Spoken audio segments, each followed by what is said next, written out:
противно на логиката да обявя победителите. И знаете ли кои са победителите? Всички вие, които сте чели, подготвили сте се и сте научили повече от Библията, така че аплодисменти за всички вас.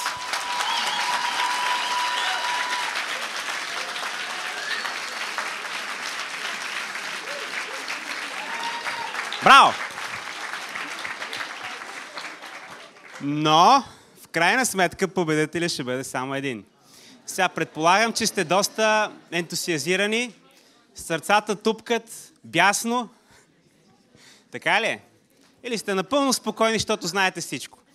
Така или иначе, ми се иска на първо място да отправя благодарност към църквата Домакин.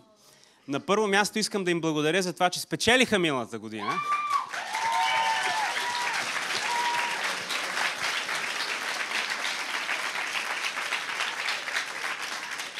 И на принцип, подобен на Евровизия, за съжаление, сега им се налага да са домакини на това събитие.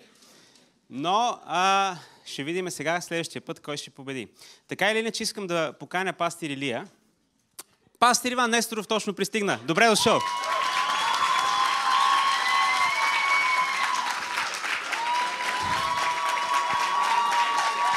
Заповядай.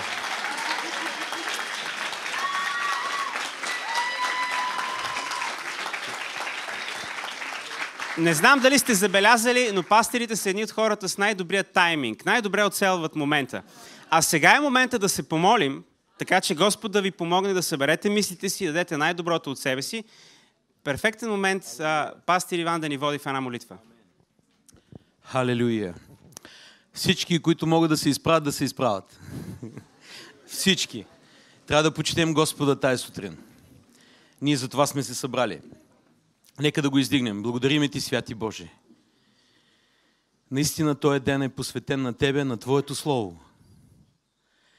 И сърцето ми се радва да видя толкова млади хора, които са гладни, жадни, ревностни да познават Тебе, да познават Словото Ти. И сега се моля за атмосферата на Святия Дух на това място, присъствието на Твоя Дух, Господи. Нека Твоя мир да изпълва сърцата им. Нека Твоята благодат да бъде върху всеки един. От участниците до зрителите. Нека всеки един, Господи, да има дух на състезание в себе си, но в същото време и на смирение и любов и поклонение пред Тебе. Благослови организаторите. Благослови журито.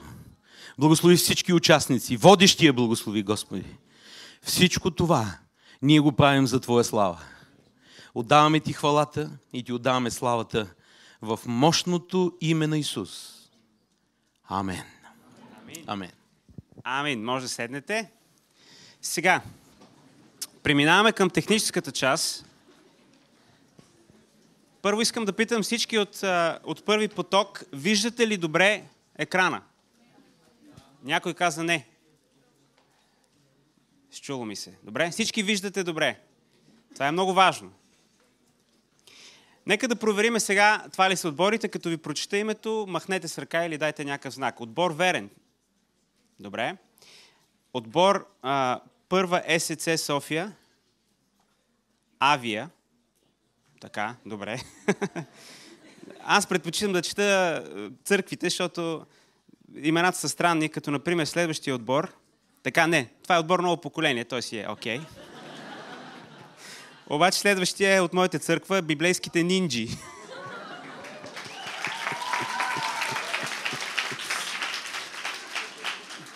После пастира ще беседва с тях. Така, подуене 1, отбор Марая. Добре. Подуене 2, отбор Подуене. Изненадващо, но така. Отбор Ихтиус. Така, тук са. Отбор ЕПЦ Бургас или Jesus Freaks. Добре. Те са седнали до библейските нинджи близо. Явно така. Добре. Отбор ЕПЦ Света Троица или Тринити. Така, тук са. Отбор ЕПЦ Сливен Синай. Тук. Отбор ОБЦ 1 Емануил 1. Добре, публиката е тука, но и отбора гледам, че е тука. Отбор ОБЦ 1, Емануил 3. Добре. Така, Емануил 6, продължаваме. Окей, добре. Абе, Емануил, сериозна работа, какво да ви кажа. Окей, значи всички са тука. Готови ли сте? Окей. Добре, значи сега малко да припомним правилата, макар че сигурно ги знаете по-добре от мен, защото сте участвали повече пъти. Аз съм за пръв път. Така. Сега предстои първи кръг. Поток 1 са взели своите места. Имате човек във вашия отбор от 4-ма. Нали? Вие сте отбори от по 4 човека, нали така? Имате човек, който отговаря за първи раздел. Той трябва да има химикал в ръката си. Имате ли? Я ми покажете. Човека, който отговаря за първи раздел. Така, в ръката му имаше книга, но и химикал. Добре.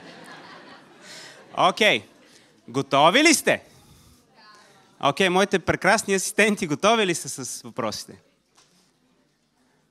Ако са готови, минаваме към първия въпрос от първия раздел. Имате 15 секунди за отговор, които започват да текат от момента, в който аз свърша да чета въпроса.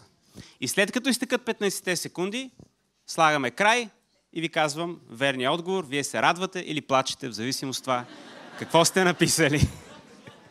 Окей, чета първи въпрос.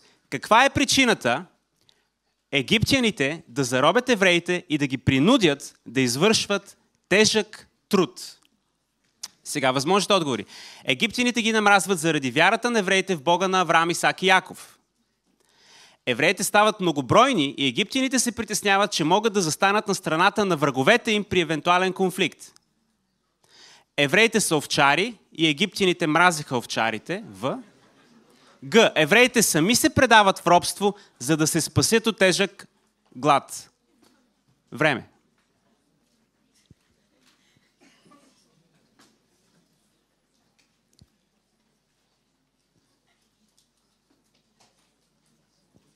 Четири, 3, 2, 1. Стоп! И верният отговор е: евреите стават многобройни и египтяните се притесняват, че могат да застанат на страната на враговете им при евентуален конфликт. Така, втори въпрос. Посочете вярното твърдение. А. Мойсей е предаден на фараоновата дъщеря като малък. Продаден, извинявам се. Б. Мойсей е единственото оцеляло дете на своите родители. В. Мойсей е откърмен от своята майка. Г. Мойсей избягва от дома на родителите си заради конфликт с тях.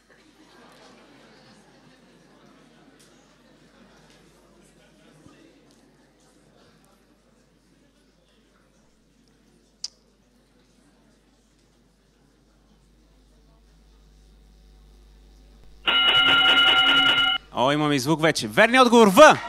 Мойсей е откърмен от своята майка, което, ако сте чели историята, не е толкова логично, колкото на човек му се струва, нали? Да си бъде откърмен от собствената си майка. Окей. Трети въпрос.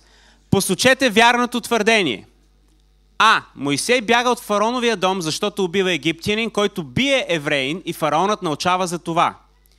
Б. Мойсей бяга от фараоновия дом, защото фараон научава, че Мойсей е евреин.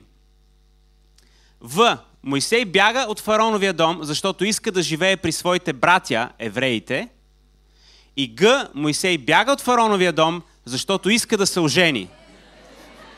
Време.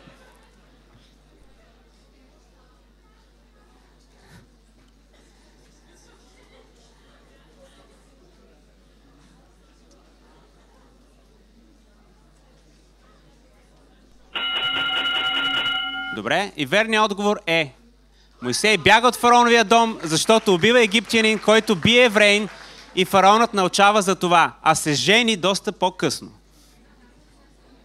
Следващия въпрос.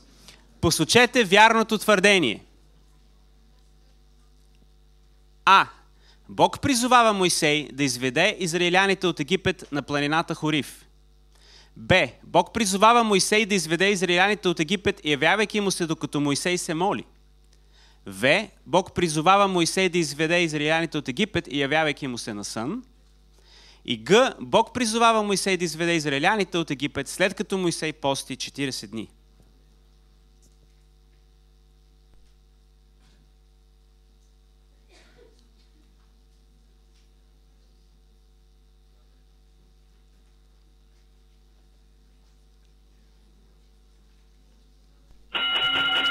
Така, и верният отговор е, че Бог призовава Моисей да изведе израиляните от Египет на планината Хорив. Следващия въпрос. Когато Моисей и Арон се явяват за първи път пред фараона, те заповядват на фараона да освободи израиляните, за да не си навлече гнева на Бога. Б. Молят фараона да освободи израиляните, защото такава е волята на Бог. В. Молят фараона да облегчи работата на израиляните. И Г. Молят фараона за 3 дни израиляните, да пусне за 3 дни израиляните в пустинята, за да принесат жертва на техния Бог.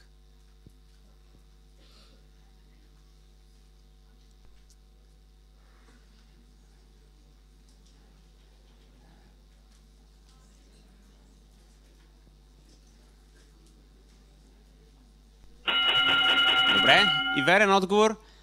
Молят фараона да пусне за 3 дни израиляните в пустинята, за да принесат жертва на техния Бог. Те са възпитани хора, не му заповядват, а просто го молят, нали? Така, следващия въпрос. По време на своето пребиваване в Египет, което завършва с извеждането на израиляните, в определен момент Моисей се обръща към Господа с думите: Господи, защо си постъпил така зле с този народ? Защо си ме изпратил? Кое предизвиква тази криза у Моисей? Сложен въпрос, внимавайте сега. А. Отказът на фараона да пусне евреите. Б. Страхът на Моисей да се изправи пред фараона. В. Страданието, което Моисей изпитва към египтяните, състраданието, което Моисей изпитва към египтяните поради язвите. И Г. Фактът, че евреите се настройват срещу Моисей и Арон, след като фараона се ожесточава против тях. Мислете внимателно. 10 секунди още остават.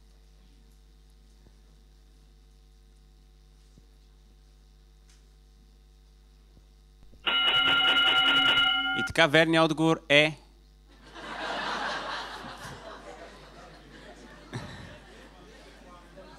Мисля, че беше отговор Г, но сега ще се появи и на екрана.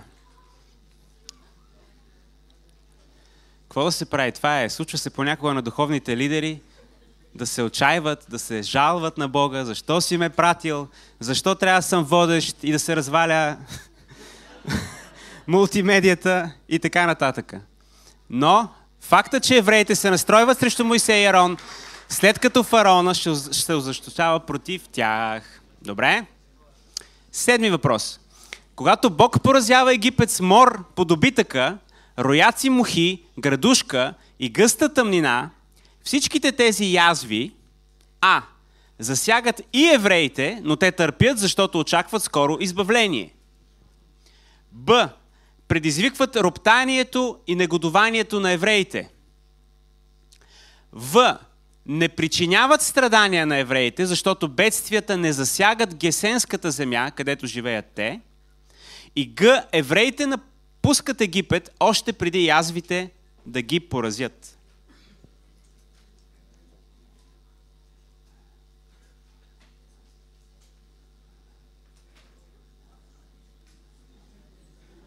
Добре, лесно въпросче, бързо го решихте, но да видим дали сте го решили вярно. Верният отговор е В. Не причиняват страдания на евреите, защото бедствията не засягат Гесенската земя, където живеят те. Добре? Сега, свършихме ли с... Така, свършихме с първия раздел. Сега химикалката се премества в ръчичката на втория човек, който отговаря за втория раздел. Готови ли сте? Само това чакаме, казвате вие. Добре. Айде, почваме. Кой наследи водачеството след Исус Навин? А. Халев. Б. Никой. В. Моисей. Смях в залата. Г. Арон. Добре. Кой се смее накрая, нали знаете?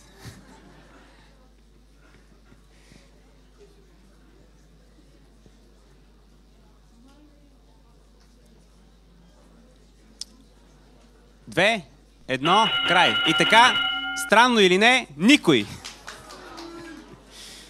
Добре. Така, следващия въпрос. Кой цар взе на сила лозето на Навотей? Този мил и добър човечец Навотей. Отговор А. Ахаз. Отговор Б. Азария. Отговор С. Аса. И отговор Г. Ахав. Ахаав, както е написано. Така, все хубави, интересни еврейски имена. Хубав човек беше Навотей, обаче му взеха лозето. Въпросът е кой? И така, отговор Г. Ахав. Добре. Така, кой град взема за себе си Халев? Отговор А. Хеврон. Отговор Б. Ерусалим. Отговор В. Гай. И отговор Г. Ерихон. Кой град взе за себе си Халев? Така е било едно време, хората си взимали градове. Ние днеска се радваме, ако си вземем заплатата. Така. И така, верен отговор А. Хеврон.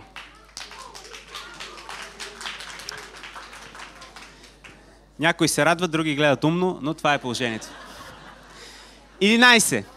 По професия Амос беше А. Свещеник, Б. Говедар и берач на диви смокини, В. Говедар и берач на нар и Г. Цар от Северен Израел.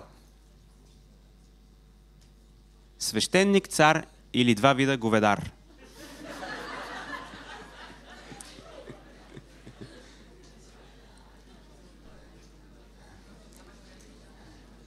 И така, верният отговор е Б. Говедар и берач не на нар, а на диви смокини. Ако някой е решил, че е берял нар, се е объркал жестоко. Така, следващия въпрос. Кое племе не получи никаква земя при разпределението на завладяните земи? Кое е това племе? А. Левитите.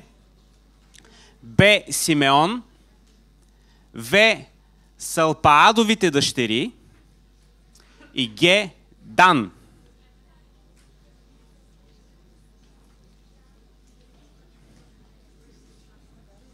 Ако знаете кои са Салпаадовите дъщери, според мен пак не е малко.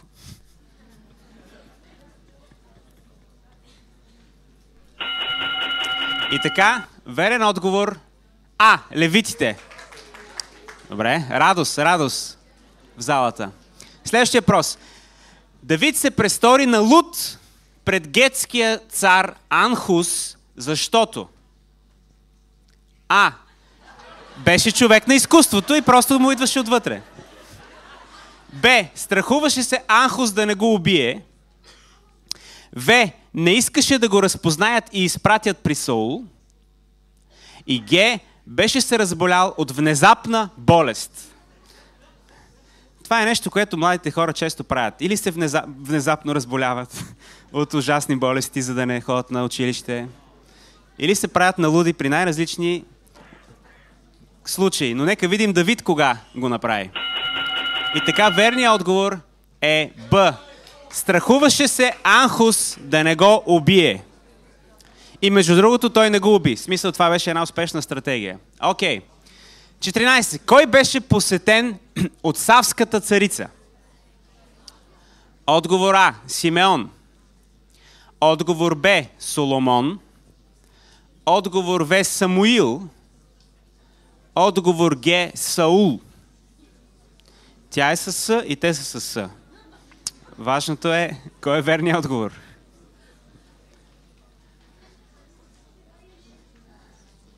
Общо взето са съвременници. И така, Савската царица посети Соломон. Така, беше чула за неговата мъдрост, нали се сещате? Следващия въпрос. Колко дълго беше постът на Естир преди да отиде при царя? Отговор А. 1 ден. Отговор Б. 1 седмица. Отговор В. 3 дни и 3 нощи. Отговор Г.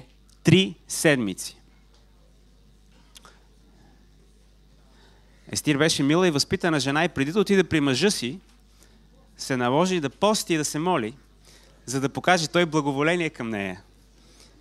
Каква хубава, мила жена. Но нека видим колко време. В. 3 дни и 3 нощи милата Естир пости и се моли, преди да се яви пред мъжа си. Така, браво на раздел 2.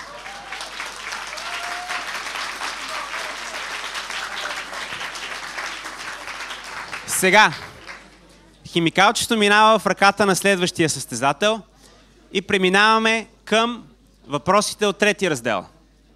И така, къде според Евангелието на Матей е изнесена пословичната проповед на Господ Исус, в която неколкократно той казва: чули сте, че било казано А. В Йерусалим, Б. В храма, В. На един хълм, Г. В една къща. Мислете внимателно. Йерусалим, храма, хълма или къщата.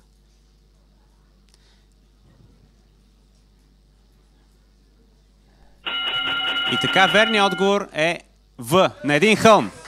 И тази завуалирана от нашите измислячи на въпроси проповед е проповедта на планината. Така.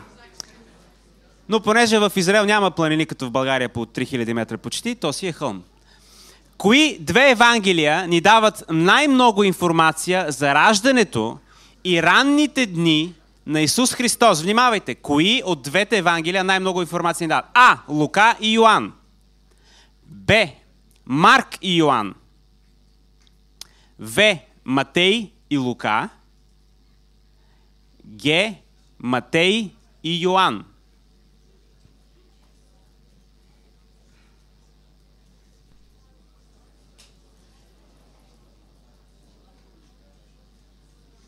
Тихо, че това е труден въпрос.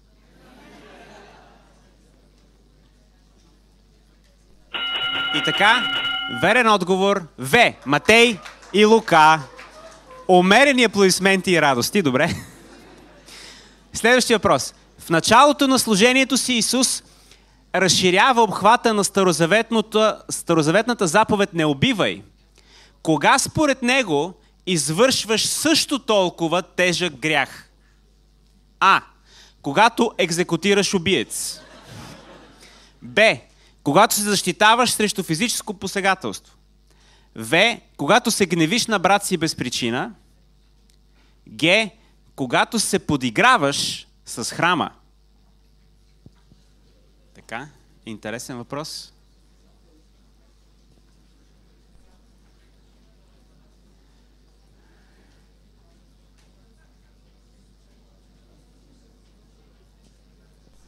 И така, верен отговор В. Когато се гневиш на брат си без причина. Мале. Много страшно. Добре. Какъв е бил по професия, така, готови ли сте? Какъв е бил по професия авторът на първото Евангелие? Значи първо трябва да се сетите кое е първото Евангелие от 4-те. Да, не исторически, а в Библията както са подредени. Първото, кое е от всичките 4 и какъв е бил по професия неговия автор? А. Рибар. Б. Бирник. В. Книжник. Г. Дърводелец.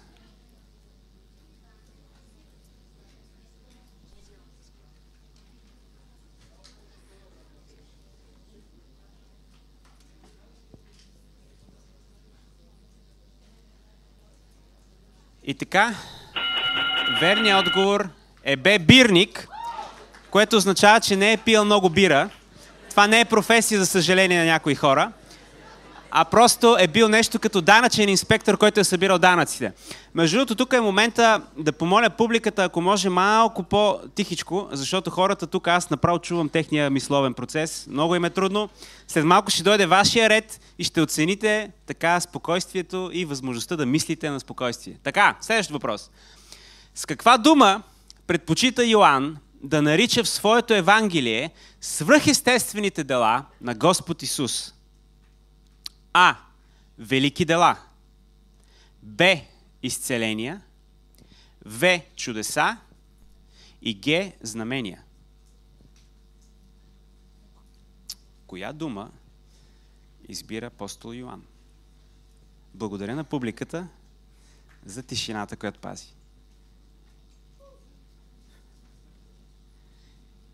И така, верният отговор е Г. Знамения. Или с други думи, това са събития, които ознаменуват божествеността на Исус Христос. Така, следващия въпрос. В кое селище живеят Марта и Мария? А. Витлеем. Б. Витания. В. Витезда. Г. Витсаида. Все хубави еврейски села. И всичките с буквата В. Да. Това вид в началото означава дом на нещо си. Но нашите хора живеят в Витания.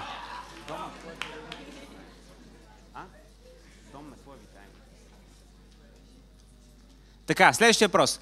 Какъв според Матей 4 глава, внимавайте, според Матей 4 глава, самият Исус, как според Матей 4 глава, самият Исус побеждава изкушенията? Благодаря ви, че внимавате. Така. А. Като нахоква Сатана. Б. Като цитира Словото. В. Като разчита на приятели. И Г. Всяко от горните.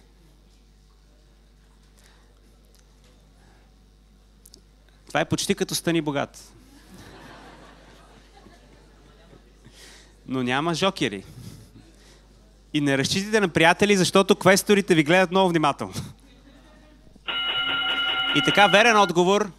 Б, разбира се, като цитира Словото. И вие, скъпи приятели, понеже добре познавате вече Словото, ще можете да побеждавате Сатана. Амин. Така. В синоптичните Евангелия Исус Христос разказва притча за няколко вида почва, върху която падат семена. Кое от следните места не се споменава от него в този контекст, а именно контекста на почва, върху която падат семена? Кое не се споменава? А. Добра земя. Б. Наторена почва. В. Канаристо място. И Г. Между тръните. Кое не се споменава?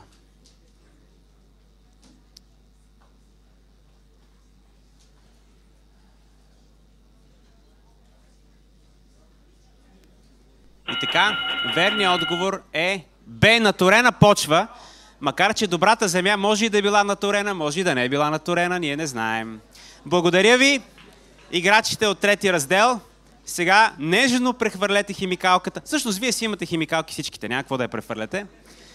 Но да си подостри акъла и химикалката играча от четвърти раздел. И библейските знания да си ги подостри. Така, готови ли сте? Тихо. В Деяния на апостолите, 4 глава, апостолите Петър и Йоан са извикани пред Синедриона и заплашени да не говорят вече на никого в Исусовото име. Апостолите обаче отговарят. А. Право ли е пред Бога да слушаме вас, а не Бога? Разсъдете, защото ние не можем да не говорим това, което сме видели и чули. Б. Защо не признавате Божиите чудеса и отхвърляте възкресението? В. И тъй нека добре знае целия Израилев дом, че този Исус, когато вие разпнахте, него Бог е направил Господ и помазаник. И Г. не можем да не проповядваме този Исус, защото Бог го възкреси от мъртвите.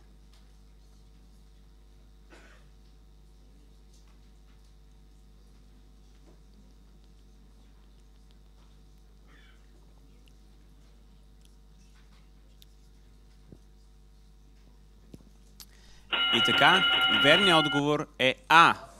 Право ли е пред Бога да слушаме вас, а не Бога разсъдете, защото ние не можем да не говорим това, което сме видели и чули. Това ме кара да се замисля ние какво сме видели и чули и можем ли да не говорим за него. Окей, следващия въпрос. Корнилий разбра как да потърси апостол Петър по какъв начин? А. Когато един ангел му каза. Б. Слугите му бяха чули къде е отседнал апостол Петър. В. Имаше писмо с известия от управителя от Ерусалим. И Г. Жена му беше вярваща и имаше сведения. Така.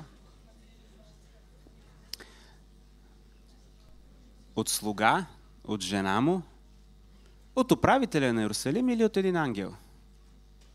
Как се получават добри сведения, ще разберем точно сега. Отговор А. Един ангел му каза. Не човек, който се казвал ангел, ами истински ангел. Добре. Следващия въпрос. На остров Малта корабокрушенците и апостол Павел са престояли. Колко време? А. Половин година. Б. 3 месеца. В. 20 дни. Г. 1 седмица. А сега де?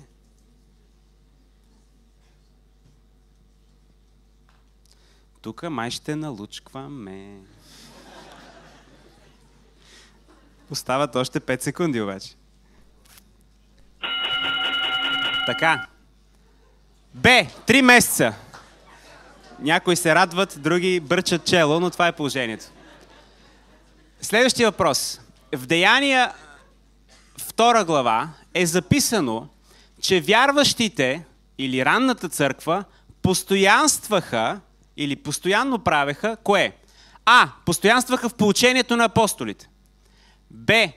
В общението. В. В преломяването на хляба и в молитвите. Г. Всичко по-горе.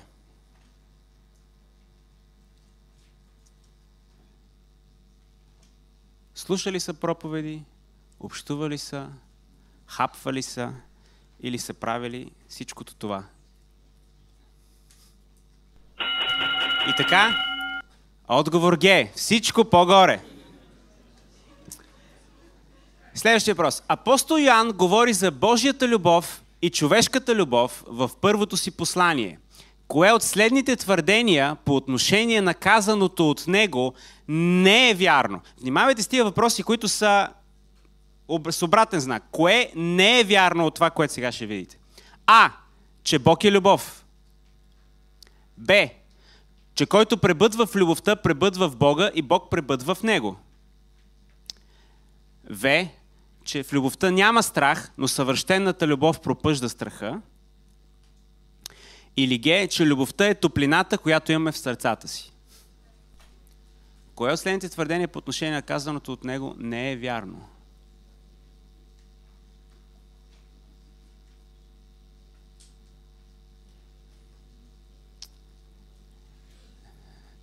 И така, верният отговор е отговор Г.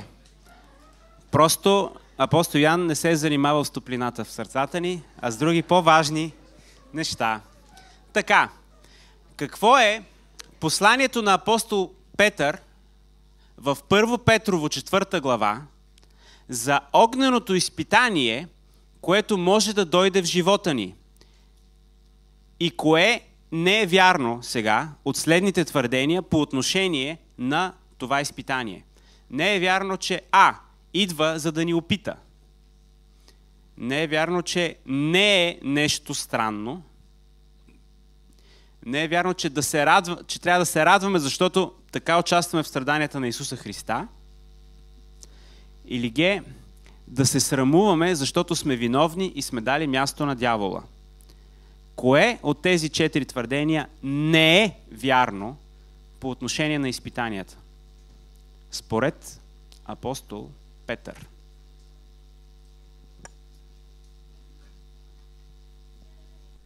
И така, отговор Г. Да се срамуваме, защото сме виновни и сме дали място на дявола. С други думи, като има изпитания, не се срамувайте, спокойно. Всички минаваме през тях, живота е труден, какво да правиш? Така, следващия въпрос.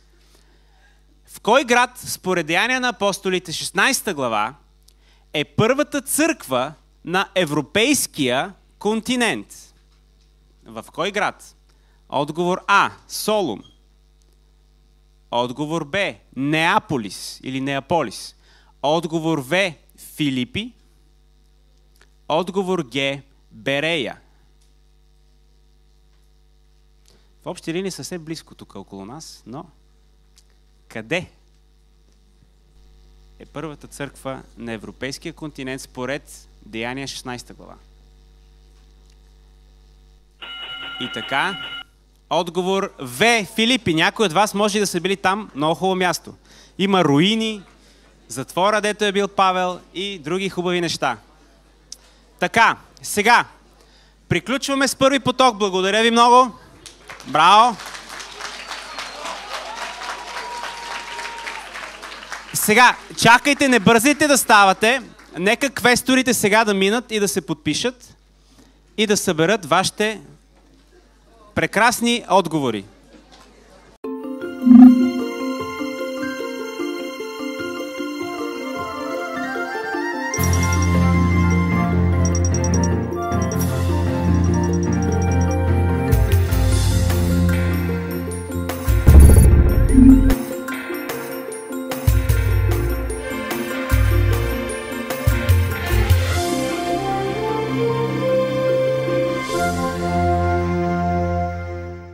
Сега, както виждате, в втория поток имаме 3 отбора, или всъщност 4 може би, с англоговорящи хора, които ще имат малко по-сложна задача, защото те ще трябва да четат въпросите, а няма да... Някои от тях ще ме разбират, други по-слабо. Но заради това отново ще ви помоля за тишина, за да им дадем възможност да се концентрират максимално върху това, което се случва. Готови ли сте? Добре. Добре, сега малко. Така, поемете дъх. Я да провериме така, да ви дам малко време все пак, да намалиме напрежението. Дай да видим дали са тук отборите от втория поток. Така, отбор от църква Кръстопът 2 Естир. Браво, момичетата, вижте. Момчетата са нинджи, момичетата Естир. Това е, просто жените винаги са повече в час. Така, ЕПЦ Бургас, отбор Спасение. Добре. Отбор All for Him. Тук ли сте? Окей. Доктор Лонг, Отворена врата. Добре. ЕПЦ Варна. Добре. Емануил 3.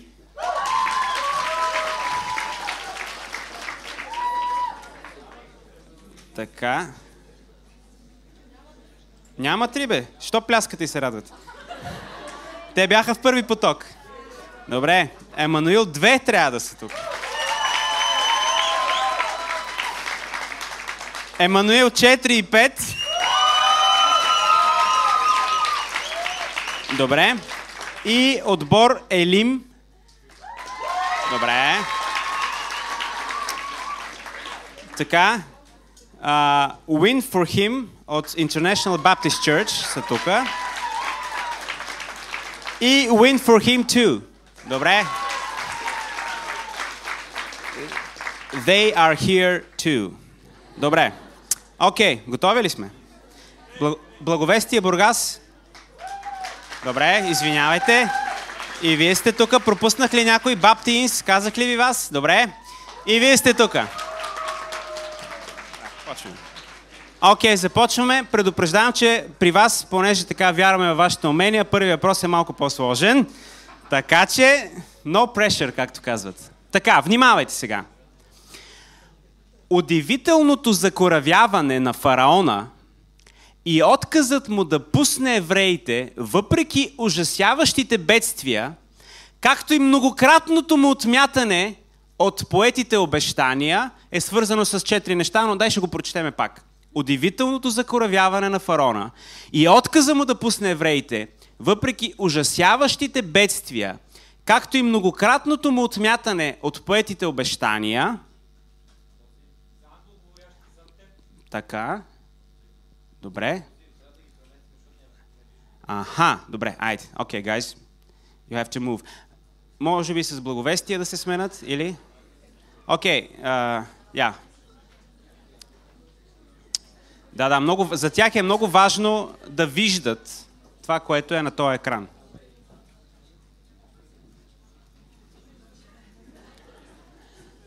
Okay, once again, does all the English-speaking teams see the screen here? All for him? Guys? Вие сте българи? Добре, виждате.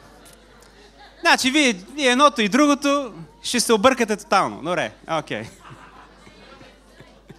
Вие си изберете какво да четете. Слушайте ме мене най-добре.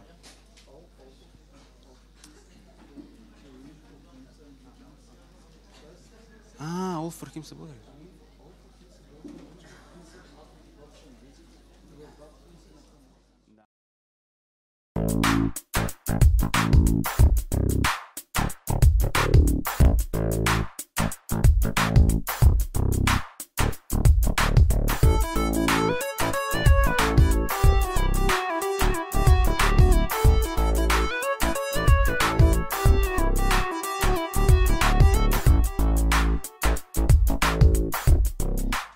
Всичкото това предизвиква изненада в Господ и налага промени в плановете му за извеждането на Израил. Това, че фараона се отмята и така. Б. Силно разколебава Моисей и той се отказва да служи за освобождаването на евреите от робство. В. Довежда до многобройни жертви сред еврейския народ. Г. Напълно съдейства на намерението на Господ да се прослави чрез множество чудеса и знамения в египетската земя за вечен спомен на неговия народ. 15 секунди.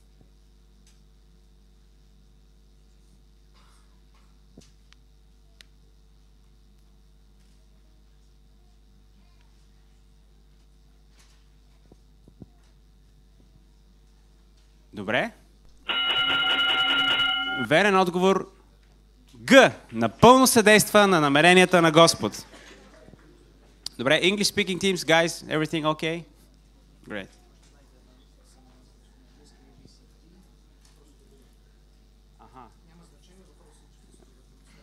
Да, okay. So in English it's A, B, C, D, на български А, Б, В, Г, but the order is the same as here. So, okay. Продължаваме нататък. Втори въпрос. Какъв съвет получава Моисей от своя тъст Йотор, когато той идва в стана на Израил да му доведе съпругата на Моисей и синовете му? А. Да подобри значително хигиената в стана. Б. Да не отсъжда сам за всички проблеми на израиляните, а да постави на тях хилядници, стотници, петдесетници и десетници. В. Да наблегне на военната подготовка на чадата на Израил. Г. Да обърне внимание на възпитанието на децата. Какъв съвет получава Моисей от своя тъст?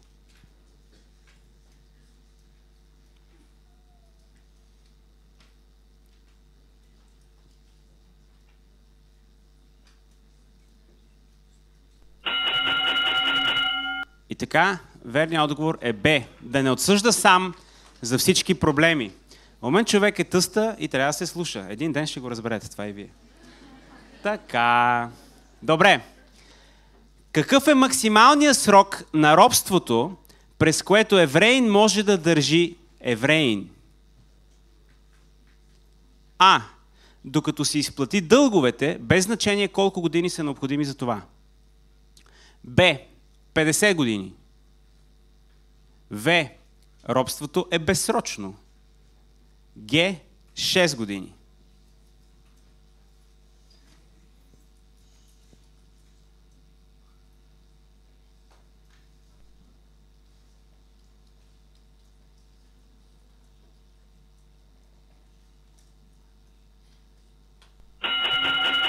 така, верният отговор е само 6 години. Нищо работа. Така, продължаваме нататък. Какво наказание предвижда Моисеевия закон за отвличане? А. Смърт. Б. Конфискация на имуществото на виновния в полза на отвлечения. Разбрахте ли го това? В. Затвор. Г. Продажба в робство на виновния.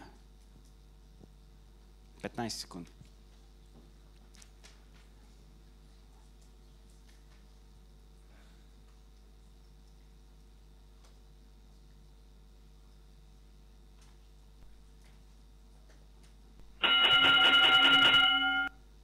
И така, верният отговор е А. Смърт, който отвлича да му мисли. Добре. Кое от изброените не е грижа за бедните, разпоредена от Моисеевия закон? Кое не е грижа за бедните? А. Всяка седма година земята да се остави да почива, за да се хранят бедните от самораслото. Б. Да не се жънат краищата на нивите, за да бъдат оставени на сиромасите. В. Да се показва пристрастие към делото на сиромаха в съда. Г. Да не се начислява лихва на заема към сиромаха.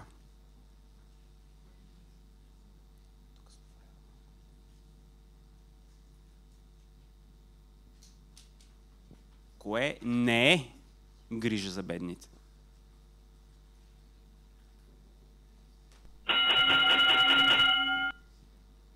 В. Да се показва пристрастие към делото на сиромаха в съда. В съда никакво пристрастие. Стигнеш ли до там, това е. Сиромах, богаташ, това е положението. Така, минаваме нататъка. Какво се случва след като съгледвачите представят зле обещаната земя и Господ изявява, че ще скитат из пустинята 40 години, докато това поколение премине? Какво се случва след това? А. Евреите се смиряват пред Господа и се покайват. Б. Евреите обещават на Моисей повече да не се бунтуват срещу него. В. Моисей отказва да води повече Израил и поставя за свой наследник Исус Навиев. Г. Евреите решиха, че все пак ще щурмуват земята, но претърпяват поражение.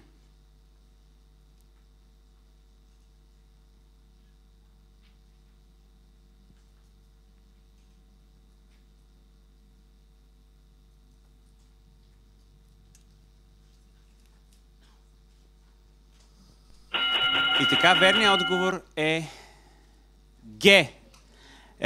Евреите решиха все пак да щурмуват земята, но претърпяват поражение, като повечето от нас.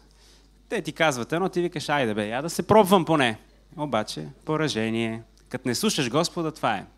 Така, следващия въпрос. С кой от следните царе и народи не воюва Израил при приближаването на обещаната земя? С кой не воюва? А. С арадския цар. Б. С едомците. В. С мадиамците. И Г. С аморейците. С кой не воюват евреите?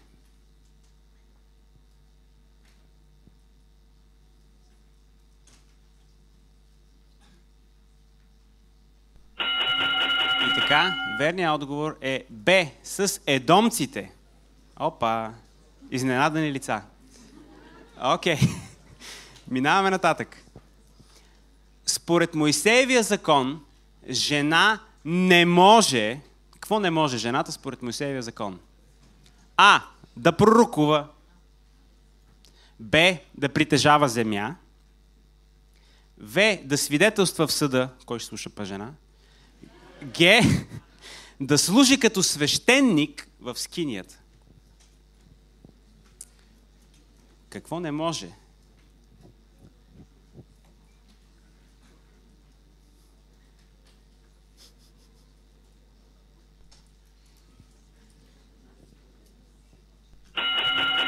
И така, верният отговор е да служи като свещеник в скинията. Всичко друго може. Добре? Благодарим на участниците в първия раздел. Сега да се готват втори раздел. Добре, готови ли сте? Айде, продължаваме нататък. Имената на синовете на Илии, ако сещате кой е този мил човек, са А. Надав и Авиуд. Б.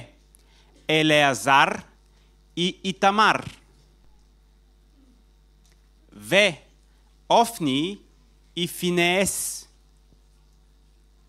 И Г. Садок и Авиатар. Интересни имена. На български звучат по един начин, на еврейски по втори, а на английски по съвсем трети. И така, верният отговор е отговор В. Офни и Финеас. Какви хубави имена. Добре. Така, следващия въпрос. До разделяне между Северен Израел и Юда се стига, защото Ровоам какво прави? А. Ровоам се вслушва в старите съветници. Б. Вслушва се в младите съветници. В. Узурпиран е от Еровоам. Г. Няма твърда военна политика.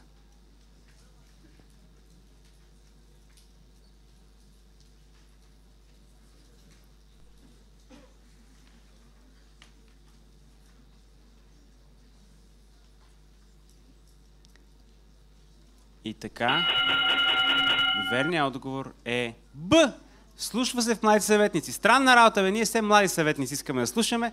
Той излиза, че трябвало в старите да се вслуша човека и нямаше да се раздели Израилевото царство. Така, добър урок за всички нас. След смъртта на цар Аса, А. Библията го определя като праведен. Б. Библията го определя като нечестив. В. Библията не дава оценка за него. И Г. Аса въобще не е бил цар. А сега да видим какво знаете за Аса.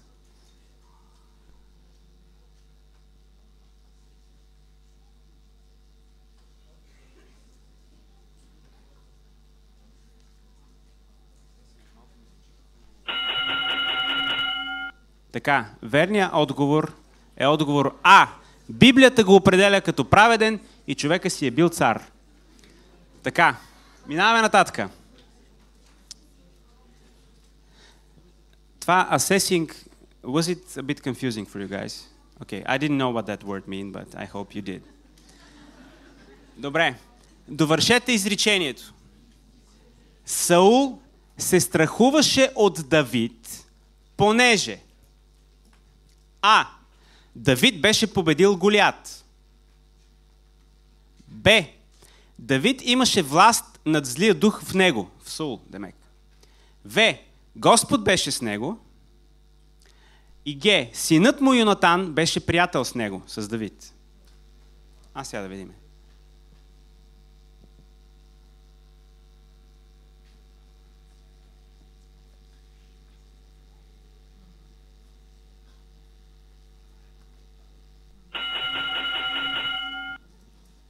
Така, отговор В е верния. Саул се страхуваше от Давид, понеже Господ беше с него, макар че като си има предвид, че имал зъл дух, моля да му разбереш логиката на човека. За какво се страхува и какво си мисли и така нататък. Добре, караме натам. При кой пророк отива Нееман, за да потърси изцеление от проказа?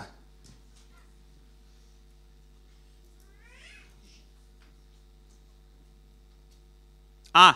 При Илия. Не е лошо да ви прочита и възможните отговори, да. Б. При Самуил. В. При Елисей. И Г. При Михей. При кой пророк?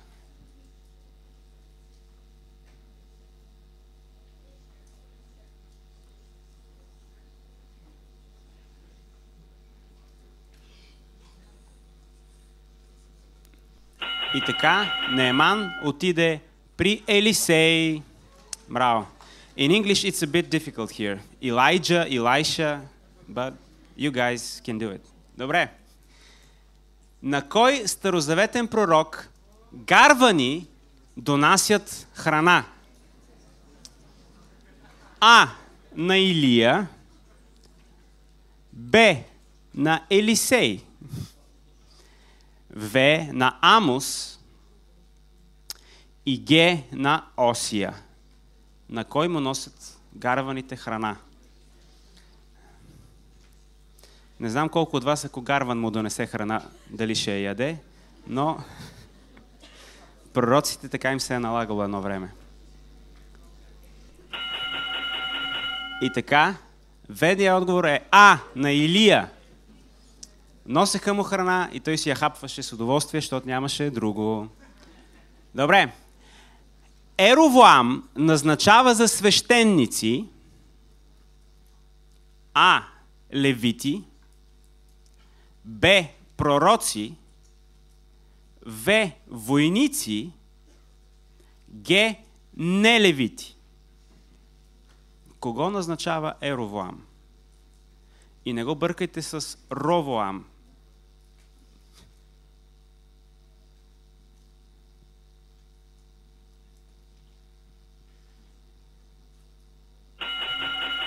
И така Еровоам назначава не левити. А ние знаем, че само левити е можело да бъдат свещеници. Така. Добре, благодаря ви много. Втори раздел. Доста сложни въпроси. Добре. Така. Малко за момент сега да отпуснем духа, така да се концентрираме върху следващите въпроси. Мен ми струва, че на втори поток са малко по-трудни, а? Как ви струва? Това е един комплимент към вас. Означава, че ние сме решили, че вие сте така по-умни или просто сте имали неблагоразумието да изтеглите грешното листче. Добре. Да. Да, със съжаление гледам да не крия онова. Да, мога е така да дойде. Тук има други, да. Къде? Тука. Добре. Guys, you can see if I'm here, right? Yeah. All right. Добре.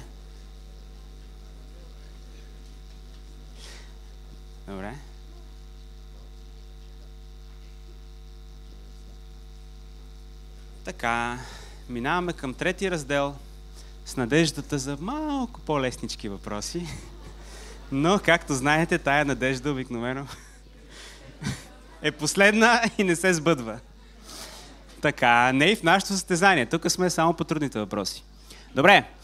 Каква основна поука дава Исус чрез притчата за фарисея и бирника? Каква е основната поука? А. Който смирява себе си, ще се възвиси. Б. Трябва да се молим дискретно, а не публично. В. Бог слуша молитвите на бедните, а не на богатите. Г. Има различни начини да се бием в гърдите. Преди да тръгне времето, каква е основната поука? Наблягам. Окей, може да тръгва времето.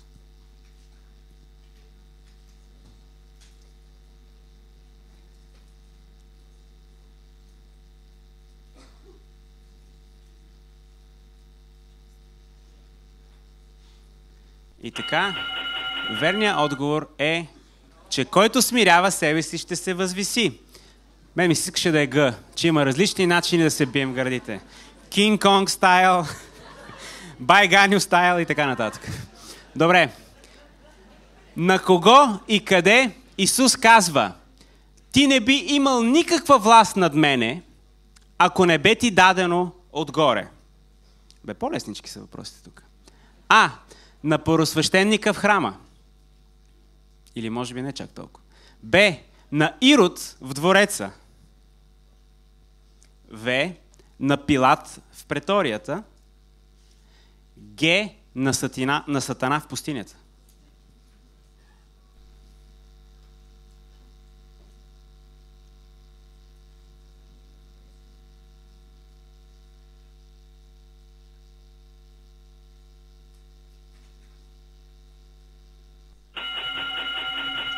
И така, верният отговор е В. На Пилат в преторията. Защото Пилат беше този, който на практика го осъди. Добре. А Сатана знаем, че каква власт има? Сатана никаква. Какво ще се занимава Исус да му обяснява каква власт има той и каква няма? Добре. В Матей 26:41, който знае какво е това и какво пише там, Исус предупреждава учениците си да бъдат бдителни и да се молят, за да не изпаднат в какво да не изпаднат? А. В извращение. Б. В изкушение. В. В изтъпление. И Г. В изумление.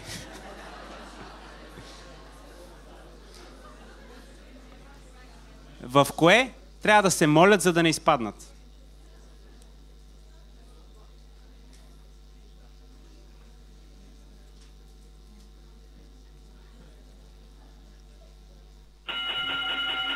И така верният отговор е Б. В изкушение.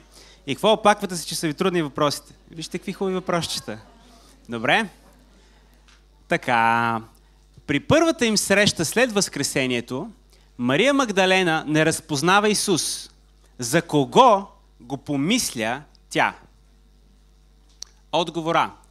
Взема го за Петър. Отговор Б. Допуска, че е градинар. Отговор В. Помисля си, че е призрак. Отговор Г. Припознава се, че е баща й. Моля ви тишина. Публиката със своето хилене или одобрителни възгласи помага на участниците. Те си знаят и без да им помагате. Нали така?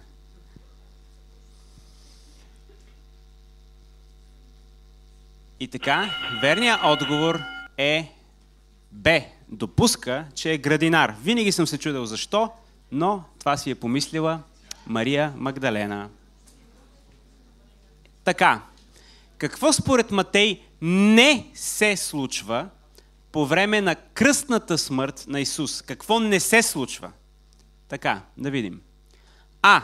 Тъмнина покрива цялата земя. Б. Слънцето и луната стават на кръв. В. Скали се разпукват и гробове се разтварят.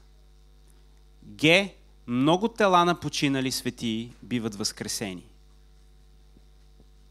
Сериозен и интересен въпрос. Какво не се случва?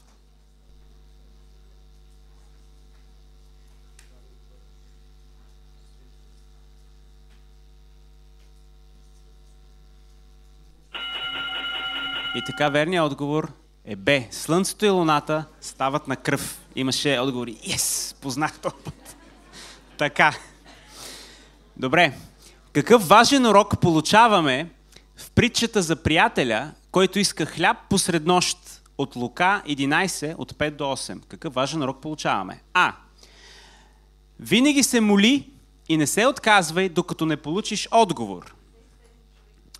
Б. Винаги бъди готов да помогнеш на приятел в нужда. В. Избягвай да искаш или да даваш разни неща назаем. И Г. Не само с хляб ще живее човек. Какъв важен урок получаваме?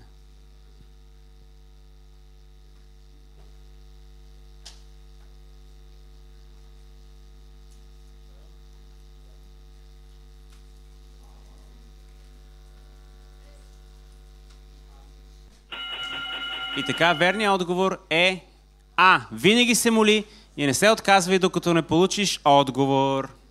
Колко хора казват, че ни гледат онлайн в момента? 97. Добре. Така че, ако ще се излагаме, поне повече хора, нали? Така, напротив. Прекрасно се справят. Следващия въпрос. Защо Исус избира именно самарянин за положителен пример в притчата за добрия самарянин? Много интересен въпрос. Защо Исус избира точно самарянин за положителен пример? Така, отговора. Самаряните са известни като широко скроени хора. Б.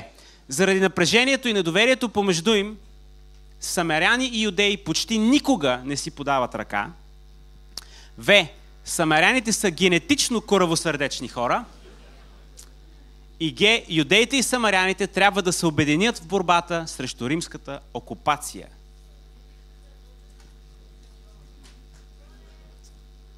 Защо Исус избира самарянин?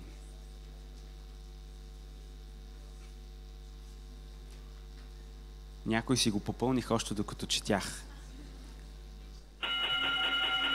И така, верният отговор е Б. Заради напрежението и недоверието помежду им, самаряни почти никога не си подаваха ръка. Аз си мислех, че те генетично са били коравосърдечни, но ви не са били чак толкова лоши. Добре, благодаря ви много. Браво!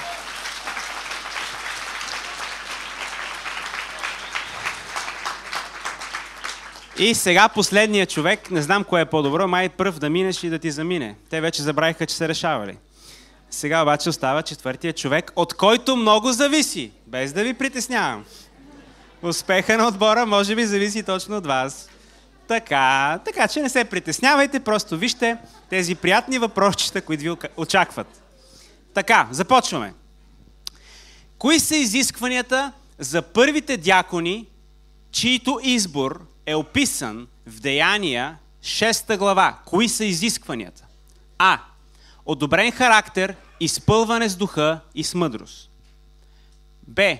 Одобрен характер, духовни дарби и милост. В. Организационни умения, изпълване с духа и с мъдрост. Г. Физически силни, да носят храната, да говорят гръцки и еврейски, да имат дарбата милосърдие.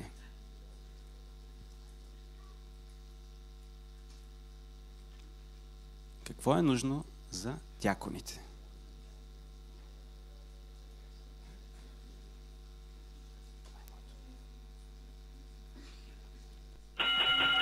И така, въпреки че не пречи да са физически силни, одобрения характер, изпълването с духа и с мъдрост са били основните и най-важни качества, които апостолите са търсили в тях. Добре, минаваме нататък. Църквите, които не получават изобличение от Исус Христос, в книгата Откровение се намират в... Айде още един път ще го прочета, защото и аз ми е сложно да го разбера. Църквите, които не получават изобличение от Исус Христос, в книгата Откровение, се намират в А. Сардис и Ефес. Б. Смирна и Филаделфия. В. Тиатир и Пергам. Г. Лаудикия и Филипи.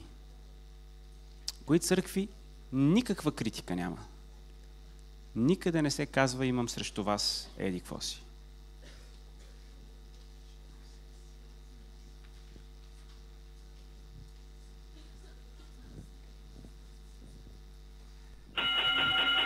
И така, верният отговор на този труден въпрос е Смирна и Филаделфия. Някои хора си отдъхнаха. Добре. Окей, нататък. Едно от обещанията към християните в посланието към римляните 8 глава гласи, че А. Няма да дойдат до нас изпитания. Б. Нищо не може да ни отлъчи от Христовата любов. В. Божията слава вече ни е открита. Г. Надеждата ни вече е изпълнена. А сега де?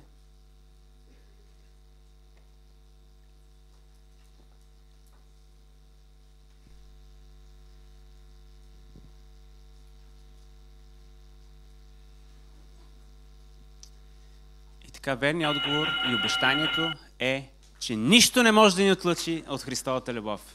Браво, браво!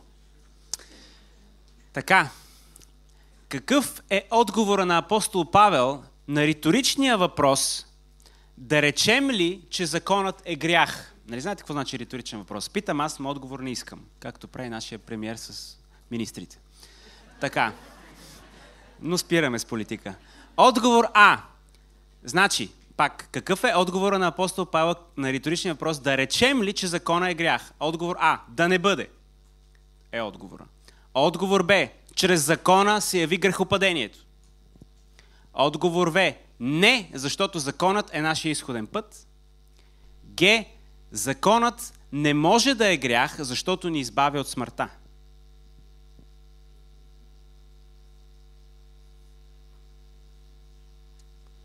Добре. Бързичко го решихте този въпрос, но се надявам да е също така и вярно. Но това е известен стих и апостола казва да не бъде. Да речем ли, че законът е грях? Да не бъде. Добре. То на риторичен въпрос пък какъв отговор сериозен да се дава? Така. Исус Христос е наречен жив камък, който е отхвърлен от човеците, а за Бога е избран и скъпоценен в посланието на А. Апостол Йоан, Б. Апостол Петър, В. Апостол Яков, Г. Апостол Павел.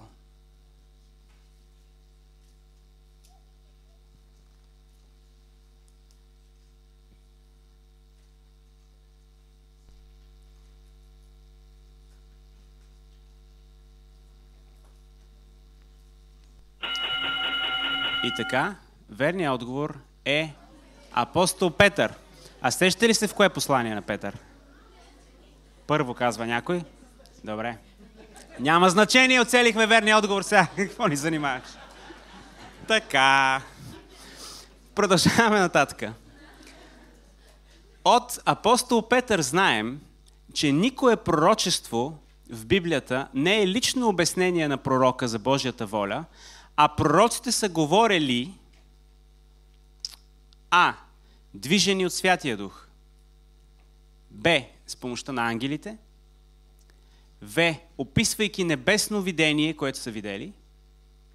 Г. След дълги изследвания на закона.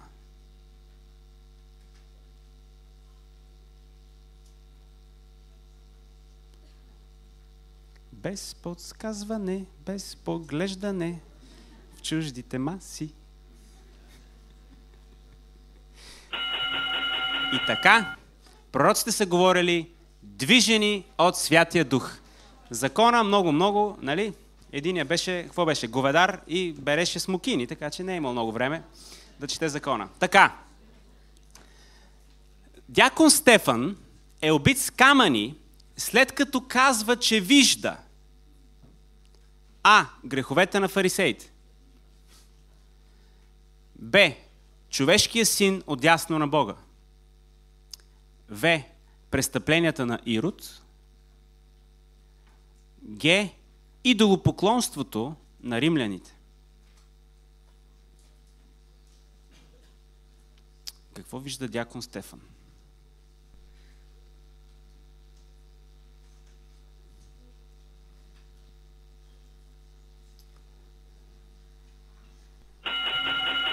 И така, Стефан вижда човешкия син отдясно на Бога. Добре. Сигурно е виждал и греховете на фарисеите, но в случая Бог му дава да види Исус. Така, в град Дамаск за Савел, наречен по-късно Павел, се моли кой? А. Филип. Б. Анания. В. Един ученик, чието име не се дава. Или Г. Варнава. Кой се моли?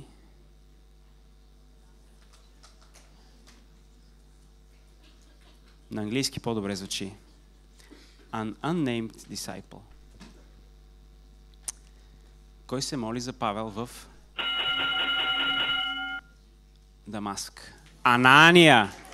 Браво! Труден въпрос, значи. Тия дет не знаят, сигурно са се надявали да е един ученик, дето името му не се казва, но се казва... Браво! Саша.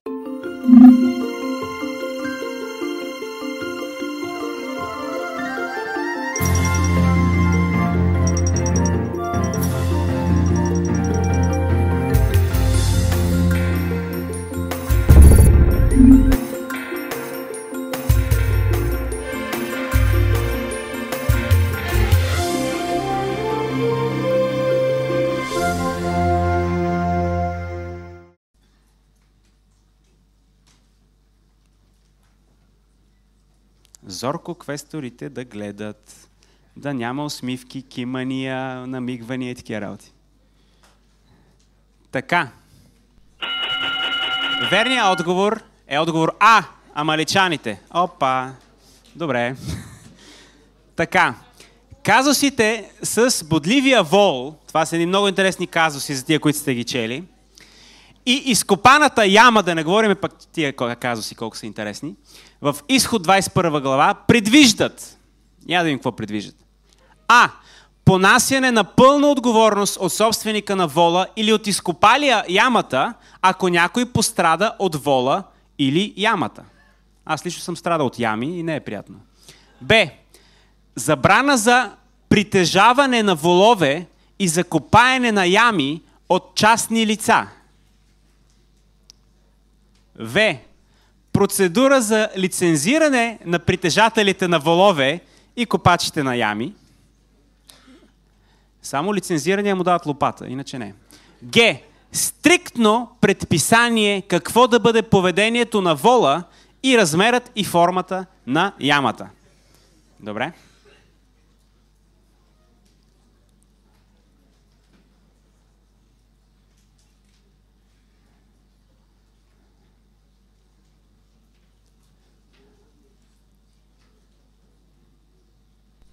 И така, верният отговор е А. Понасяне на пълна отговорност от собственика на вола или копача на ямата. Като копаеш яма, внимаваш. Добре. Следващия въпрос. Когато Мойсей остава сам на Синайската планина, в присъствието на Господа 40 дни и 40 нощи, кои постановления му изявява Бог там? Внимавайте. А. 10 заповеди. Б. Законите за собствеността, правораздаването и сексуалната чистота. В. Законите за скинията, свещенството, жертвите и съботата. Г. Законите за войната и указания за превземането на обещаната земя. Добре. Бързо отговаряте. Сега ще видим дали е и вярно. И така. В. Законите за скинията, свещенството, жертвите и съботата. Опа! Ти да видиш. Така. Затова внимавайте в условието. Тия от вас, които са чели, горе-долу ще се ориентират. Някои от въпросите са малко така. Добре. При закупуването на земя в Израил, според Мойсеевия закон, А. На 50-та година тя се връща на семейството, което я е продало. Б. Тя става вечна собственост на купувача. В. В Израил е забранена продажбата на земя. Г. Земята в Израил може да се продава само с разрешение от съдиите.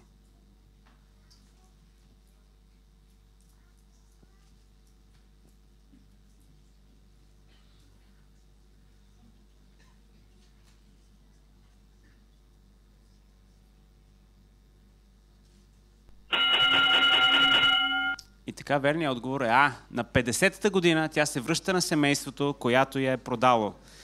Усмивки, въздишки, обаче това е.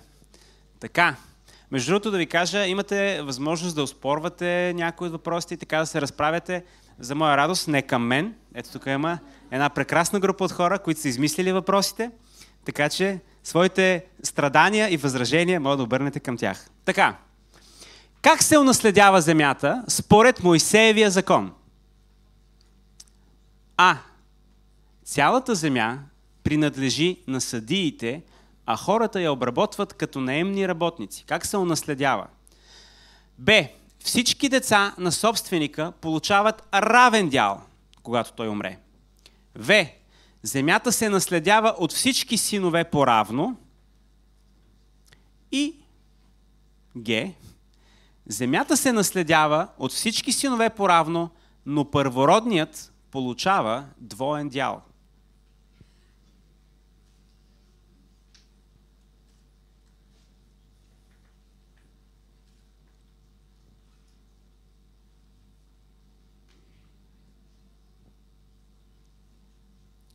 И така, верният отговор е Г. Земята се наследява от всички синове поравно, но първородният син получава двоен дял. Какво мога да кажа аз, освен горките дъщери? Те, милите, нищо не са получавали, за разлика от сега. Така, кое от следните, отново моля за тишина, наистина въпросите са малко по-сложни, по-трудни и изискват максимална концентрация. Кое от следните не е заповед от Мойсеевия закон? Не е. А. Да не сееш разнородни семена в нивата си. Б. Мъж да не върши женска работа. В. Мъж да не облича женска дреха. Г.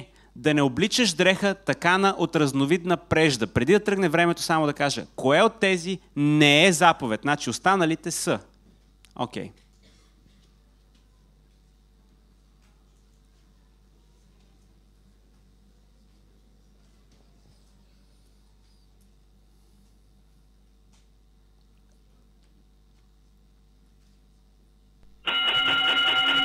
И така верният отговор е мъж да не върши женската работа. Прекрасна заповед, за съжаление, не сме според Мойсеевия закон вече.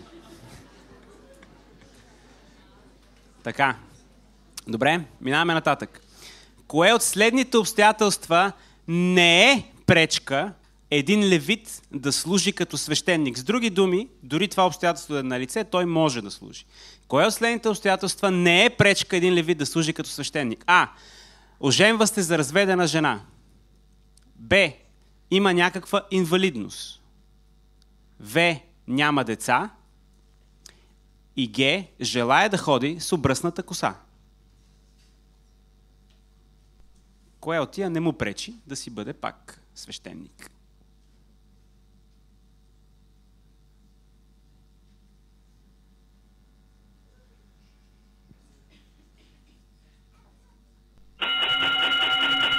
И така, отговор е, ако няма деца, може да бъде свещеник. Обръснатите коси, съжалявам, но това е положението. Така, продължаваме натам. Кое от следните обстоятелства не е пречка израелтянин да участва в Господното събрание според второзаконие? Пак наблягам, кое не е пречка? Може да си участва. А. Ако не се знае кой е баща му. Б. Ако човекът е скопен. В. Ако човекът същата седмица е погребал свой родител. Или Г. Ако човека не притежава никаква собственост.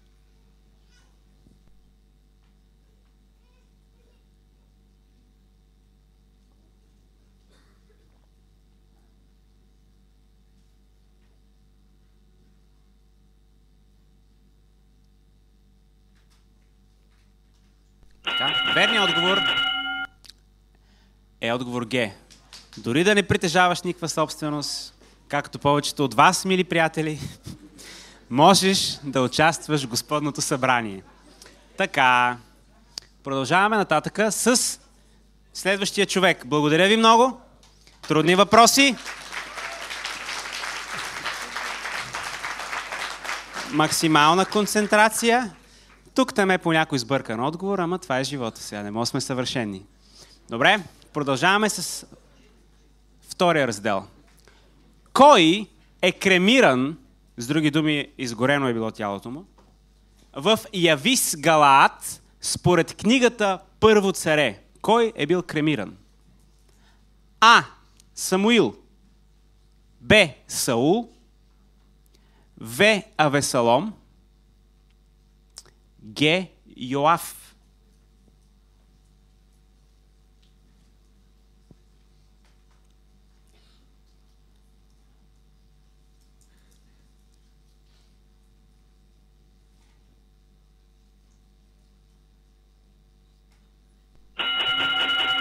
И така, верният отговор е Б. Саул.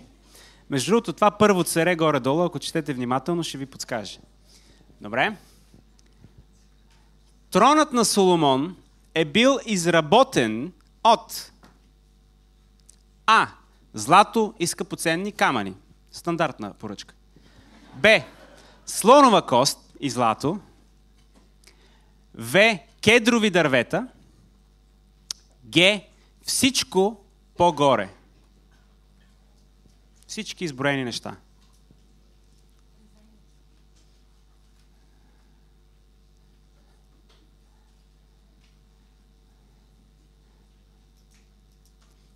Какво е решил Соломон? Бая пари имал човека. Сега ще разберем. Слонова кост и злато. По-така дизайнерски. Добре. Трудни въпроси. Отново публиката по-тихо. Благодаря ви за което. Успех на вас, мили хора. Направо мъчно ми става. Така. Кое е вавилонското име на пророк Данаил? А. Валтасар. Б. Валтасасар. В. Зоровавел. Г. Салманасар. Сега да видим. Какви хубави вавилонски звучни имена. Не е като Гошо и Пешо, нали?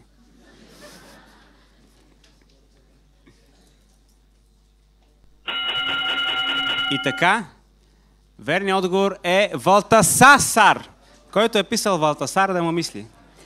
Валтасар е царя, точно така. Бечели сте вие, знаете всичко. Добре. Следващия въпрос. Езекия е син на А. Осия, Б. Ахаз, В. Йосия, Г. Амасия. Тук пък хубави еврейски имена. На кого е син цар Езекия?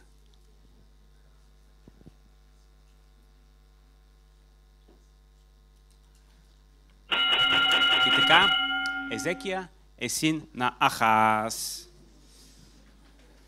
Това е положението. Така, посочете името на онзи цар, внимателно, който, след като го отвеждат във Вавилон, се покаява за делата си и Бог го връща в земята му. Кой е този цар? А. Амон. Б. Йотам. В. Манасия. И Г. Амасия.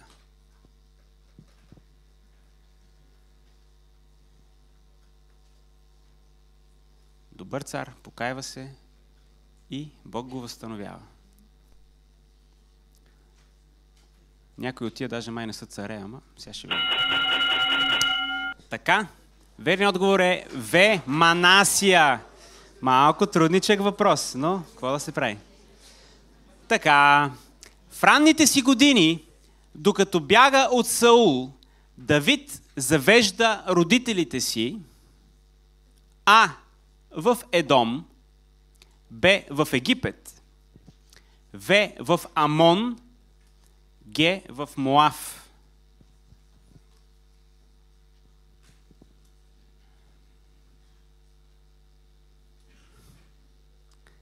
Майка смета ще трябва да помага, но това е. Заграждайте смело. Каквото духа ви води, както се казва. Така, в Моав ги завежда. В Моав. Духа някой не ги отведе, където трябва май. Така. Добре. От кое място пророкува Езекил? А. От Вавилон. Б. От Ерусалим. В. От Египет. Г. От Тир. Това е град, не е автомобил.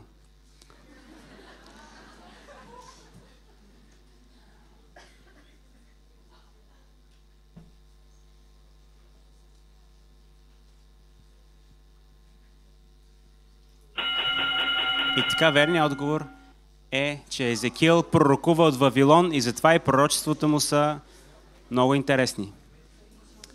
Той е бил един от пленниците там. Подобно на Данаил. Така, благодаря ви много. Трудни въпроси.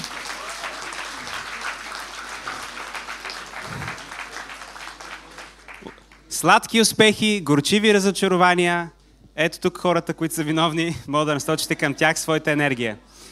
Добре, минаваме нататък. Готови ли сте вече следващите? Така, не може да четете въпросите. Добре, ето, ще се върна по-назад. Аз се развълнувах и дойдох близо до масите. Така. Кое е единственото Евангелие, в което не се споменава, че завесата в храма се е раздрала при разпятието на Христос? Къде този факт не се споменава? А. В Евангелието на Йоан. Просто четете Евангелия. Б. Евангелието на Марк. В. Евангелието на Матей. И Г. Евангелието на Лука. Къде не се споменава за раздирането на завесата.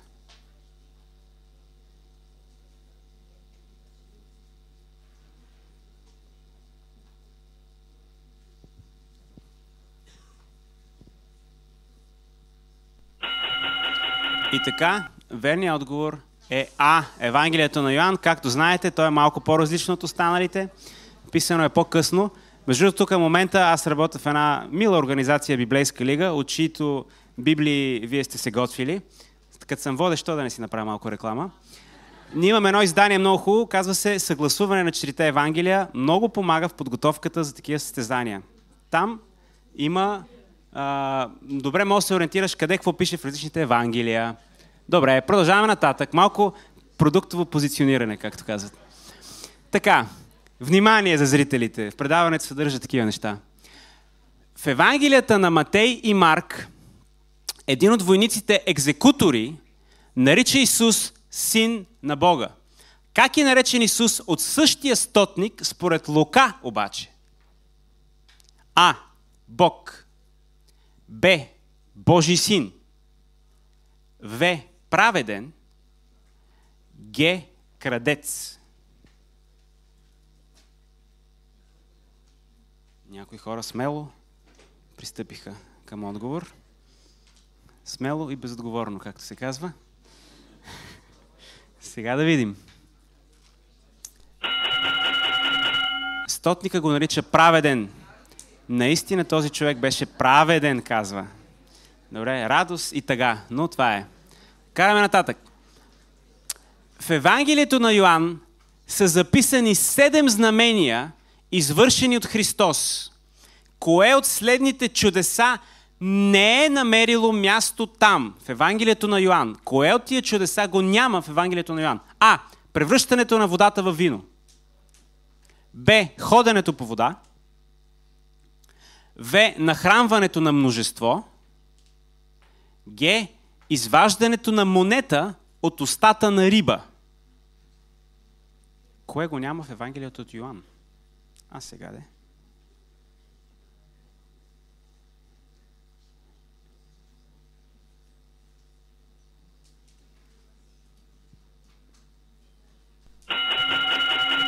И така, верният отговор е, че изваждането на монета от устата на риба го няма в Йоан. Който има този продукт, дед ви го споменах преди малко, може би ще се ориентира по-лесно. Така, спирам вече, край, повече няма. Когато в Йоан 6 глава хората питат Исус какво да направим, за да вършим Божиите дела, той им отговаря, че Божието дело е А. Да повярвате в този, който той е изпратил. Б. Да храните бедните, както аз ви нахраних. В. Да обичате ближния, както аз ви възлюбих. Г. Да търсите Божието царство и Божията правда. Ами сега.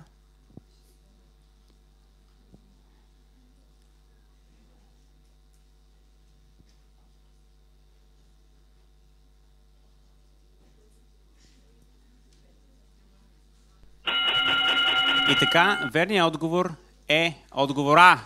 Да повярвате в този, когото той е изпратил. Между другото, един безплатен съвет към участниците. Използвайте 15-те си секунди. По някой път въпросите са малко подвеждащи. Аз може би ги прочитам малко странно, със странна интонация.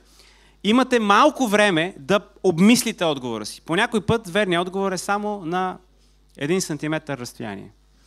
Така. Добре, продължаваме нататък. По какъв повод главните свещеници и книжниците цитират пророчеството от Михей, 5 глава, 2 стих? От тебе ще произлезе вожд. По какъв повод? А. Когато спорят с Йоан Кръстител за неговия авторитет. Б. Когато са свикани от цар Ирод заради въпроса на мъдреците. В. Когато се опитват да заложат капан за Исус. Г. Те не цитират тази фраза никъде.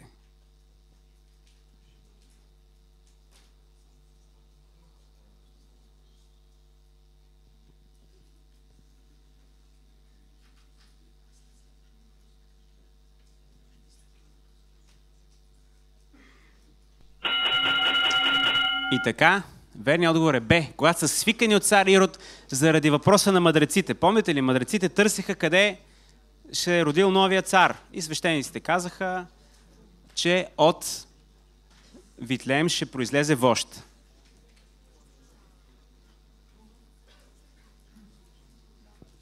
Тук нашия панел, както викат на английски, ми напомня, че няма подвеждане във въпросите, но просто, защото те са ги писали, те не подвеждат никого, но просто трябва внимателно да четете условието. И затова пак ви казвам, имате време, дори в първи момент да не схванете точно за какво става въпрос, просто 15 секунди не бързите да отговаряте. Окей.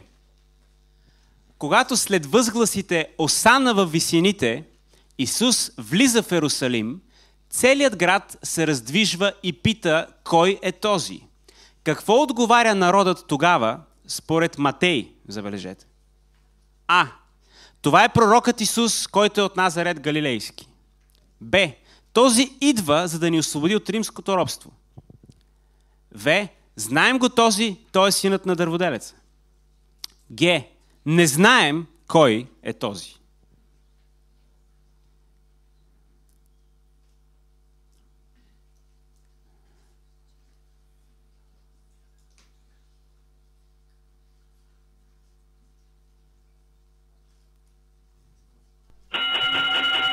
И така, верният отговор е А. Това е пророкът Исус, който е от Назарет Галилейски. Абе, трудни въпросчета взеха да стават, а? Какво ще кажете? Добре. Как се казва възрастната жена, която присъства при представянето на бебето Исус в храма? А. Саломе. Б. Анна. В. Рахил. Г. Тавита. Как се казва тази възрастна жена?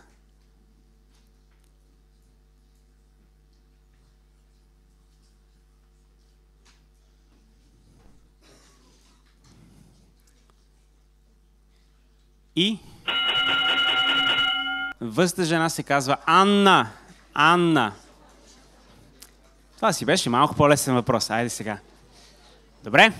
Благодаря ви много. Прекрасни сте.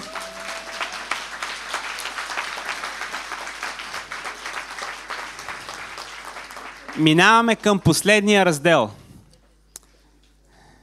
Готови ли сте? Надяваме се, че сме готови. Добре. Така.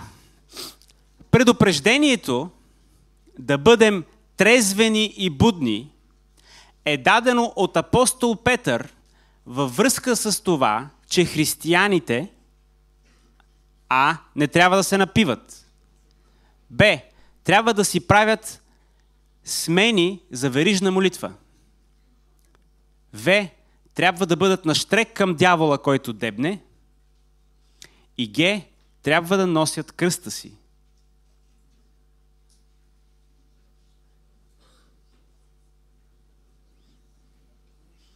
Тук малко по интуиция май ще го караме. Вие си знаете. И така, верният отговор е В. Трябва да бъдат на щрек, защото дявола дебне. Така е. Кое от твърденията е вярно? Значи всички други не са верни. А. Когато пристига в Рим, на апостол Павел се позволява да живее отделно с войника, който го пази, т.е. под домашен арест. Б. Когато пристига в Рим, апостол Павел е предаден на патрицианската гвардия и е пратен в специален затвор. В. Когато пристига в Рим, апостол Павел като политически затворник е пратен в казармите на легиона, който охранява императора. И Г. Когато пристига в Рим, апостол Павел е изпратен в предварителното следствие на императора, преди да се яви пред него. Така.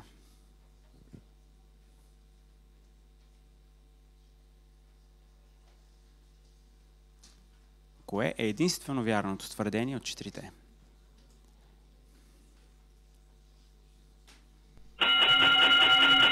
И то е отговора. Когато пристига в Рим, на апостол Павел се позволява да живее отделно с войника, който го пази, т.е. под домашен арест. Така. Какъв е отговорът на апостол Петър, когато във видение вижда плащеница от небето, изпълнена с всякакви 4 ноги зверове, извлечуги и небесни птици, и чува Божия глас: стани, Петре, заколи и яш. Какъв е отговора? А. Никак, Господи, никога не съм ял нищо скверно и нечисто. Б. Да не бъде, Господи, не обичам да нарушавам закона ти. В. Не разбирам, Господи, защо изпитваш слугата си. Г. Колко многообразно е Твоето творение, Господи.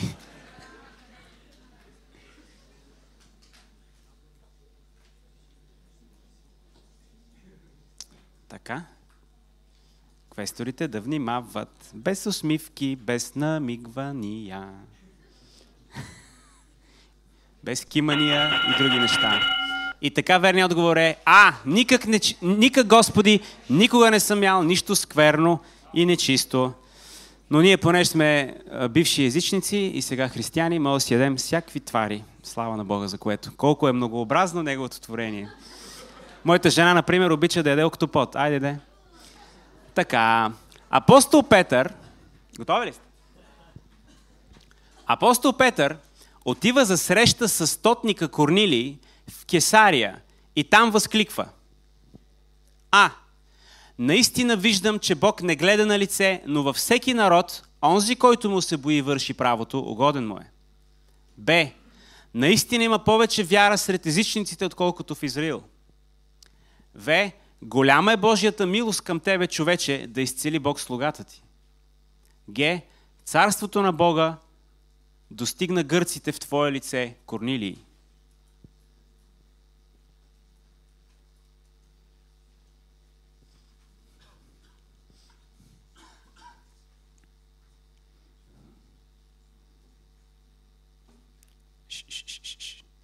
Без.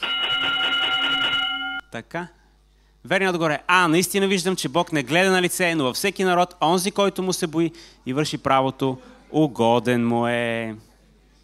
Добре. Кои от изброените народи не са представени в Ерусалим на Петдесятница? Кои не са представени? Значи другите са: А. Партяни, Мидяни и Еламити. Б. Жителите на Месопотамия. В. Скити и испанци. Г. Кападокийци и жители на Понт. Кои не са били там? Кои не се споменават в Деяния?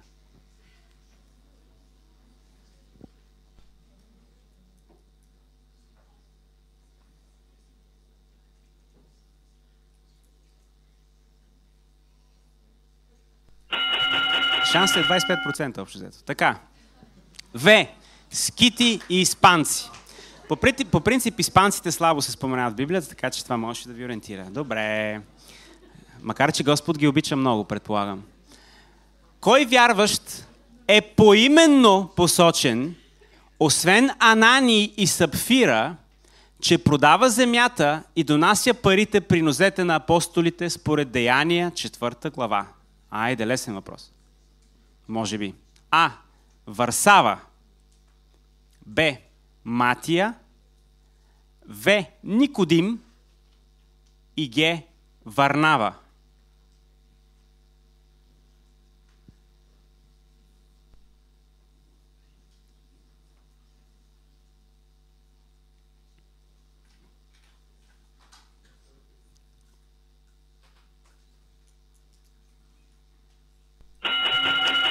И така, верният отговор е Г. Варнава.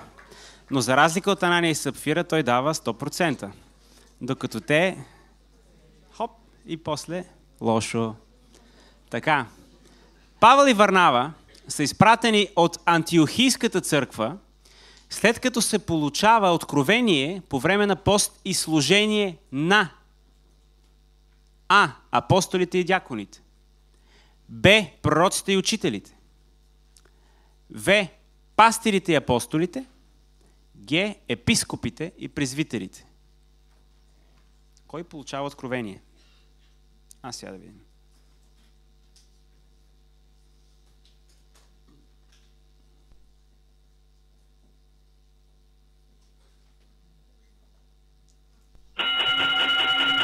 И така откровението получават пророците и учителите.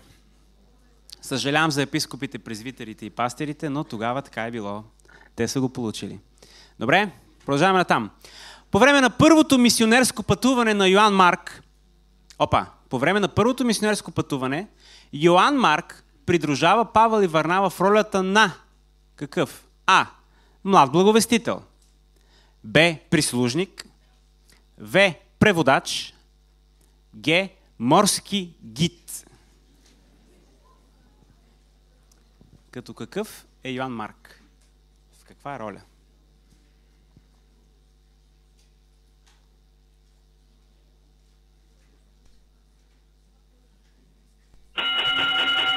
И така, верният отговор е прислужник. И дори да е бил морски гид, това не се споменава в писанието. Добре, благодаря ви много! Сега квесторите да са...